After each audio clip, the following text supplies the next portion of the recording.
A atração a seguir é recomendada para todas as idades.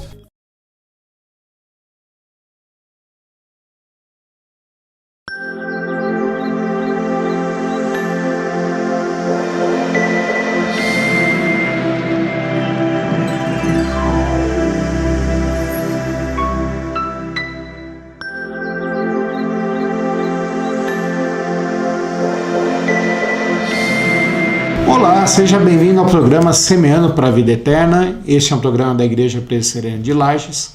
A Igreja Presbiteriana de Lages está localizada na rua Coronel Fausto de Souza, número 353, quase esquina com a Correia Pinto.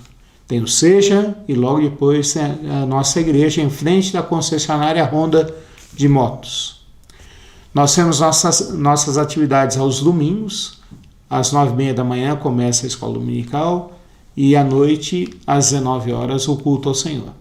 Você é nosso convidado para estar lá e durante a semana nós temos várias outras atividades. A nossa igreja foi organizada aqui em Lages há mais de 65 anos. É uma igreja bem antiga aqui em Lages e que, com a graça de Deus, tem tido uma boa influência aqui. Porque nós gostamos de falar sobre a palavra de Deus e vivemos a palavra de Deus. Quero deixar vocês agora com a palavra dos nossos patrocinadores. Clínica Médica e Odontológica Vida Nossa. Situada no centro de Lages, conta com especialista em ultrassonografia, doutora Vanessa Gerber, nos atendimentos de ultrassom geral, músculo-esquelético, obstétrico e Doppler. E também com atendimento odontológico com o Dr. Fernando Gerber, nos serviços de cirurgia, estética, prevenção, clínica geral e implantes. Clínica Vida Nossa. Rua Correia Pinto, número 638, Centro, em frente à Praça da Estátua do Correia Pinto. Nós acabamos de sair da Páscoa e acabamos de ver a morte de Jesus Cristo e falarmos sobre a ressurreição de Jesus Cristo, a razão da nossa fé. Pois quando a gente pensa na igreja cristã, a gente pensa na cruz do Calvário. E a cruz do Calvário simboliza o amor de Deus para conosco. O amor de Deus para nós que somos pecadores, o amor de Deus para pessoas que não mereciam nada, a não ser a ira de Deus. É isso que a Bíblia fala, né? Que todos pecaram e carecem da glória de Deus. E a Bíblia mesmo, isso em Romanos 3:23, em Romanos 6:24, o apóstolo Paulo fala que o salário do pecado é a morte. Então todos nós estávamos condenados sob a ira de Deus. Mas Deus nos amou. Deus nos amou. E ele fala em João 3,16, diz para nós, porque Deus amou o mundo de tal maneira que deu seu Filho unigênito para que todo que nele creia não pereça, mas tenha vida eterna. A cruz de Cristo simboliza o amor de Deus para conosco, simboliza a graça de Deus. E quando a gente pensa em graça, a melhor definição que a gente tem na Bíblia é favor imerecido. É receber um presente que nós não merecíamos. É receber alguma coisa que ultrapassa o nosso entendimento. É receber alguma coisa que a gente não consegue falar ou mensurar. É receber alguma coisa que na realidade é o contrário do que você merecíamos. A graça de Deus faz com que a gente tenha a vida eterna. É certo que o nosso corpo perecerá. É certo que o nosso corpo perecerá. Mas também é certo que se você crê em Jesus Cristo, você tem a vida eterna. E na Páscoa, a gente lembra da morte de Jesus Cristo na sexta-feira e no sábado, mas logo no domingo a gente lembra da ressurreição de Jesus Cristo. E Jesus Cristo, diferente de todos os outros líderes que formaram as grandes religiões, como Maomé, como Buda, como Allan Kardec e tantos outros, não está ali no túmulo, mas ele está ao lado de Deus Pai. E logo que Jesus Cristo ressuscitou, ele se encontrou com seus discípulos, falou com eles, os confortou, porque eles pensavam que tinham acabado. Pedro, por exemplo, tinha voltado a ser pescador, junto com os outros 3 amigos que eram pescadores. Ele já tinha abandonado tudo, mas Jesus Cristo foi lá, cuidou de Pedro, tratou a Pedro, porque Pedro tinha negado a Jesus Cristo 3 vezes no julgamento de Jesus Cristo. Talvez a gente até se esqueça disso, porque são detalhes. Mas o amor de Deus cuida desses detalhes. E Jesus tratou de Pedro. Pedro foi restaurado. E nessa restauração, nesse tempo de 40 dias, o Senhor Jesus Cristo trouxe informações importantes, exortações importantes para o seu povo. Para Pedro, Jesus Cristo falou: pastorei as minhas ovelhas.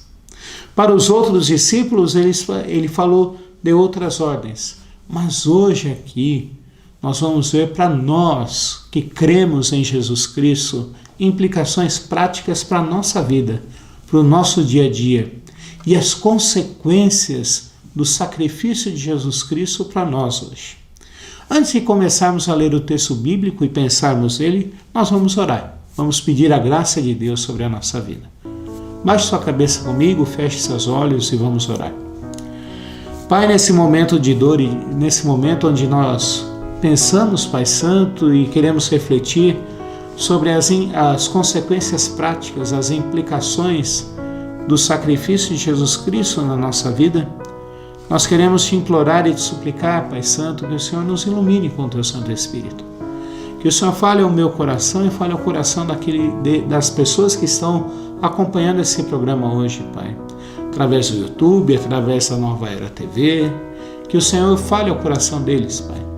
Nós não sabemos onde eles estão. Pode ser que eles estejam no transporte coletivo, vendo através do seu smartphone, Pai. Pode ser que eles estejam num consultório, pode ser que eles estejam num hospital vendo esse programa. Que o Senhor fale ao coração deles. Pode ser que eles estejam no aconchego da sua casa ou no escritório no momento de intervalo, Pai. Que o Senhor fale com eles, que o Senhor abençoe-os, Pai. Que o Senhor também me use, Pai, para proclamar a Tua bendita e santa palavra, Pai, e mostrar quem Tu és e a Tua vontade para nós, Pai. Nós oramos isso em nome de Jesus Cristo. Amém. Nós vamos ver Atos, capítulo 1, dos versículos 6 ao 8, que é uma tarefa que Jesus Cristo deu para os seus discípulos. Então ele fala assim: então os que estavam reunidos lhe perguntaram: Senhor, será este o tempo em que restaures o reino a Israel? Respondeu-lhes: não vos compete conhecer tempos ou épocas que o Pai reservou pela sua exclusiva autoridade, mas recebereis poder ao descer sobre vós o Espírito Santo, e sereis minhas testemunhas tanto em Jerusalém como em toda a Judeia e Samaria, e até os confins da terra. Nós vemos aqui os discípulos perguntando uma coisa interessante para Jesus Cristo: Senhor, será este o tempo em que restaures o reino a Israel? Os discípulos eram oprimidos pelos romanos. Israel era um povo que vivia sob a tutela de Roma. Eles viviam sobre a lei romana, viviam sobre a religião romana. Apesar de Roma deixar que eles tivessem a sua religião, eles tinham que viver também sabendo que os romanos adoravam a César e a outros deuses e eles precisavam viver desse jeito. Eles viviam sobre o domínio romano quanto aos impostos e eram altíssimos. Eles viviam debaixo do poder romano na questão do exército. Porque se hoje a gente fala que a polícia oprime as pessoas, que as pessoas não são livres, essa liberdade que a gente almeja e espera nunca existiu e nunca existirá. Porque desde o Império Romano, qualquer coisa que fosse feita, qualquer atitude, qualquer ação, qualquer revolta que fosse feita contra o Império Romano era coibida pelo exército romano e a ordem era para prender quem fosse preciso e matar a todos. Então, os israelitas viviam numa situação muito difícil e os discípulos de Jesus Cristo, na sua maioria, eram israelitas. E eles sabiam que Jesus Cristo é o filho de Davi. E na visão deles, uma visão mais imediata, mais para o hoje, mais para esse momento, como diz a teoria filosófica do carpe diem, do viver hoje, eles esperavam que Jesus Cristo fosse restaurar o reino de Israel político e as coisas políticas que existiam para que eles fossem livres dessa opressão romana. E Jesus Cristo mostra para eles que não era isso que ele veio fazer, mas que ele veio dar uma tarefa para aqueles discípulos. Ele veio dar uma tarefa para que eles transformassem o mundo de dentro para fora. O cristianismo é revolucionário não porque vai contra as leis civis. Pelo contrário, o cristianismo ele tem uma questão social também. Ele tem uma ordem moral, uma ordem social, porque o que Deus faz é ordeiro. Mas Deus quer transformar as pessoas de dentro para fora. Deus quer transformar as pessoas do seu interior para o exterior. O que importa para Deus não é quem está no poder, quem não está. Quem está mandando, quem não está. O que importa, Ele quer transformar a nossa vida e mostrar que Ele tem muito mais para dar do que simplesmente colocar alguém no poder ou tirar a opressão política de alguém. E Jesus Cristo vai falar isso para eles. Ele vai dizer assim, olha, tem coisas que só Deus sabe. Ele reservou para Ele. Quando Jesus Cristo voltar, não haverá mais dor, não haverá mais mal, não haverá mais pecado, não haverá mais tristeza. Mas até lá, vocês precisam ser minhas testemunhas. E aí a gente precisa entender bem o que é ser testemunha de Jesus Cristo. A gente primeiro precisa entender que ser testemunha de Jesus Cristo, primeiro fator que nós precisamos testemunhar é que Deus existe. Porque há muitas pessoas hoje em dia que querem negar a existência de Deus. Há muitas pessoas que querem dizer assim, essa ideia de Deus é um valor social. Essa ideia de Deus é uma criação do homem, um mito que ele criou para tentar explicar as coisas que são impossíveis de explicar somente pela razão humana. E Jesus Cristo fala assim, vós sereis mim e recebereis poder de Deus para serem minhas testemunhas. Mas recebereis poder ao descer sobre vós o Espírito Santo e sereis minhas testemunhas. Nós recebemos de Deus a capacitação através do seu Santo Espírito. Aqueles que creem em Jesus Cristo já têm o Espírito Santo para nós sermos testemunhas de que Deus existe. Deus não é simplesmente uma ideia abstrata, Deus não é simplesmente um mito, Deus não é simplesmente um valor social que foi criado para assegurar a ordem e a moral. Mas Deus criou todas as coisas. Ele criou todo o universo.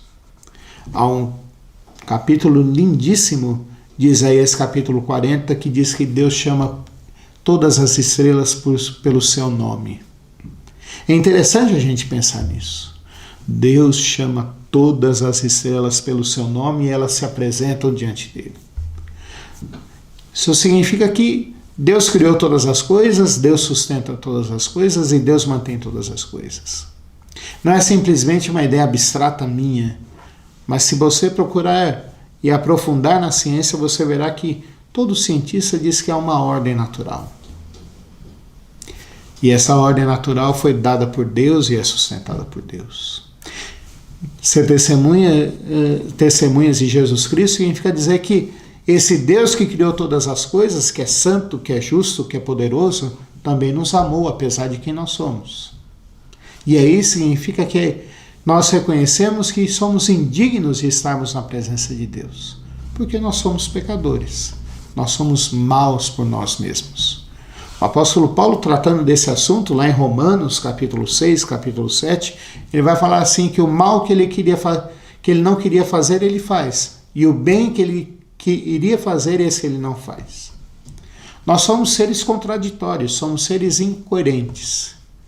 Nós queremos fazer uma coisa e não conseguimos. Nós queremos viver de um jeito e não conseguimos. Exemplo simples é a gente pensar em restrições alimentares que às vezes nos passam. Falam para a gente, olha, não coma isso, e a gente fala assim, eu não vou comer. 3 dias, 4 dias depois, nós estamos comendo, nos deliciando e falando assim, como é bom, né? como é gostoso. A gente fala assim, não, agora eu vou caminhar todos os dias de manhã. E chega no sábado a gente já não vai, chega no domingo, tá friozinho, a gente não vai, e nós deixamos isso de lado. Nós somos seres que moralmente estamos caídos. A gente fala que vamos tratar bem, nós falamos que vamos tratar bem as nossas esposas, os nossos filhos, e é só ter alguma coisa que nos tira um pouco a paciência, a gente já não tem mais paciência com eles. Testemunhar de Jesus Cristo significa que reconhecer que eu e você somos pecadores e que Deus nos amou mesmo sendo quem nós somos. Testemunhar de Jesus Cristo também significa que eu e você testemunhamos que nós fomos amados por Deus e cremos em Jesus Cristo. Deixa eu te falar uma coisa, e eu quero que você preste bem atenção aqui. Eu e você nos aproximamos de Deus porque nós cremos em Jesus Cristo. Lembrando do que eu falei logo no início aqui, Jesus Cristo morreu por mim e por você para que o nosso pecado fosse perdoado. Se eu e você podemos nos aproximar de Deus, é porque nós cremos no Senhor Jesus. Ele foi o Cordeiro de Deus que tira o pecado do mundo. Ele foi enviado por Deus, o Filho amado, o Filho a quem Deus tem prazer. Ele foi enviado. E quando eu e você mostramos que Ele tem nos transformado, a gente pode testemunhar para esse mundo que está aí, para as pessoas que ainda não conhecem a Jesus, que existe alguém que morreu na cruz do Calvário por mim e por você. Essa é uma implicação prática, uma consequência prática de nós sermos cristãos. Eu e você testemunhamos que Deus existe. Eu e você testemunhamos que nós somos pecadores. Eu e você testemunhamos que Jesus Cristo nos perdoou. Em Jesus Cristo nós temos perdão. Mas nós testemunhamos também que Deus tem poder para nos transformar. É interessante a gente pensar nisso, de que a nossa vida testemunha o poder de Cristo para transformar as pessoas. Quando eu penso nisso, eu penso em 2 homens na Bíblia. 2 homens do Novo Testamento. 2 pessoas do Novo Testamento. Eu penso em Zaqueu.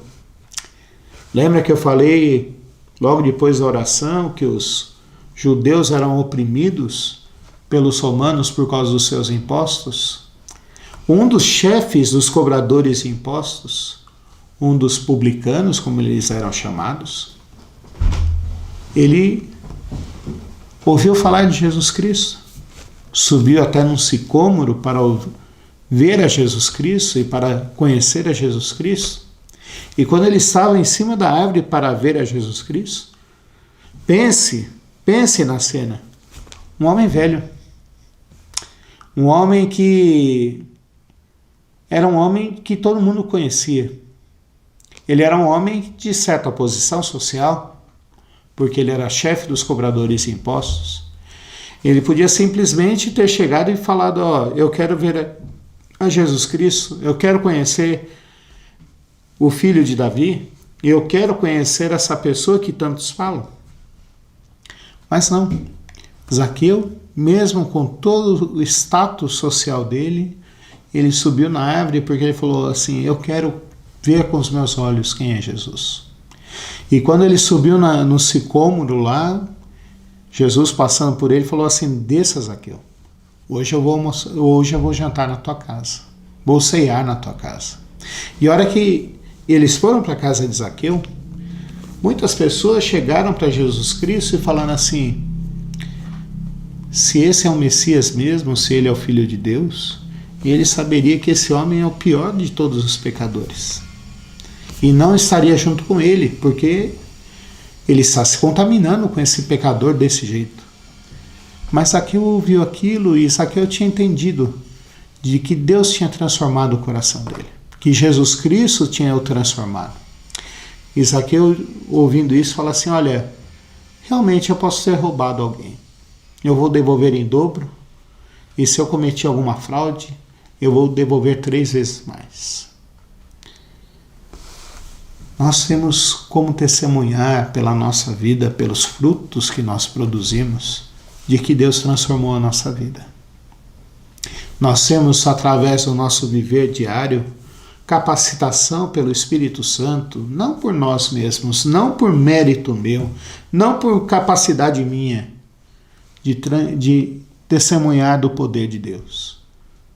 Mas Deus nos transforma. Nós podemos ser testemunhas de Jesus Cristo através do nosso dia a dia, através do nosso viver e da transformação que Deus tem feito na nossa vida.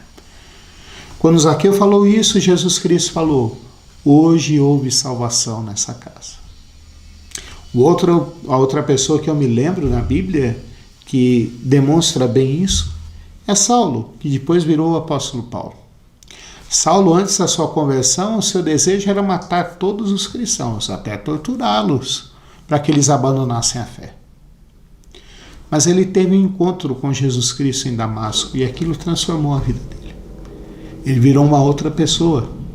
E a partir daquele momento ele mesmo falou: eu sou o pior de todos os pecadores, porque eu persegui a Cristo. Ele não fala assim, eu persegui a igreja, mas ele fala assim, eu persegui a Cristo. E a sua vida foi de tal modo mudada, transformada, que ele testemunhou para todos o que Deus tinha feito na vida dele. Há um poeta inglês chamado John Milton, que escreveu vários poemas, e antes da sua conversão ele era mercador de escravos. Antes da sua conversão ele virou até um escravo, porque ele ficou devendo e cometeu algum crime. Mas Deus teve misericórdia dele, transformou. E a partir daquele momento, daquela transformação e da transformação diária que Deus estava fazendo na vida dele, ele testemunhou do poder de Deus para transformar as pessoas. Nós somos testemunhas para mostrar ao mundo o poder de Deus e para que as pessoas vejam o que Deus tem feito na nossa vida, elas glorifiquem a Deus. Então, nós somos testemunhas de Deus para dizer que Deus existe. Somos testemunhas de Deus para mostrar que Jesus Cristo morreu por nós pecadores. Somos testemunhas de Deus para dizer que Deus tem nos transformado. Somos testemunhas de Deus para dizer e pregar o Evangelho para outras pessoas. Quando Deus nos salvou, se você crê em Jesus Cristo, Deus não te chamou simplesmente para você ficar calado. Você não precisa explicar com todas as palavras o plano de salvação. Você não precisa explicar, ter conhecimento teológico como eu e outros pastores temos. Mas você pode dizer: Deus ama o pecador. E essa é uma tarefa sua e minha para a nossa vida. Isso é ser testemunha de Deus. Mas aonde nós somos testemunhas? Por onde nós formos. O texto aqui fala que eu e você devemos ser testemunhas em Jerusalém, na Judéia e Samaria, até os confins da terra. Vou fazer aqui uma analogia para você entender bem. Nós devemos ser testemunhas em Lages. Jerusalém, nossa. Os discípulos deveriam testemunhar onde eles estavam. Os discípulos também deveriam testemunhar na região serrana, onde eles estavam. Eles deveriam também testemunhar em Santa Catarina, onde eles estavam. Onde eles poderiam estar. E agora, por último, eles deveriam pregar o Evangelho e serem testemunhas onde quer que eles estejam. Até nos confins da terra. E aqui os confins da terra era a Espanha, era Portugal, que era o mundo conhecido daquela época. O que eu posso aprender desse texto para mim hoje? Eu posso aprender nesse texto que essa época de pós-Páscoa, eu e você temos muito, muito o que fazer. Jesus Cristo, nesses 40 dias depois entre a sua ressurreição e a sua subida aos céus, ele preparou os seus discípulos para serem suas testemunhas, dizendo quem Deus é, dizendo que Jesus Cristo é aquele que perdoa os pecados, dizendo que nós somos pecadores e precisamos de Jesus Cristo, dizendo que nós testemunhamos através das nossas ações e da nossa vida, e que devemos falar do Evangelho onde nós estivermos. A pergunta que eu deixo para você hoje é: você tem realmente celebrado a Páscoa e a ressurreição de Jesus Cristo e sido uma testemunha dele no seu dia a dia? Vamos orar? Senhor nosso Deus e Pai, nós queremos te implorar e te suplicar que nós que já cremos em Jesus Cristo, e eu espero que cada pessoa que vê esse programa agora, Pai Santo, creia de fato, de verdade em Jesus Cristo e creia que precisa de Jesus Cristo na sua vida, Pai. O Senhor trabalhe no coração dela. Que o Senhor refaça que nós possamos ser testemunhas vivas de Ti, Pai Santo. Que a gente possa transformar esse mundo, não pensando no mundo político, mas que a gente transforme esse mundo de dentro para fora, transformando as pessoas, Pai. Sendo testemunha e dizendo que Jesus Cristo veio para salvar e transformar as pessoas, Pai. Também quero te implorar e te suplicar, se alguém ainda não crê em Jesus Cristo e está vendo esse programa agora, Pai, que essa palavra transforme isso no coração dela, Pai. Quero te implorar que o Senhor nos encha do Teu Santo Espírito, porque por nós mesmos não podemos fazer isso, Pai. Não podemos ser testemunhas do Senhor. É a nossa oração em nome de Jesus Cristo. Amém. Que Deus te abençoe, que Deus te guarde e esperamos você aqui no programa Semeando a Vida Eterna e a tua visita lá na Igreja Presbiteriana de Lages. Que Deus te abençoe.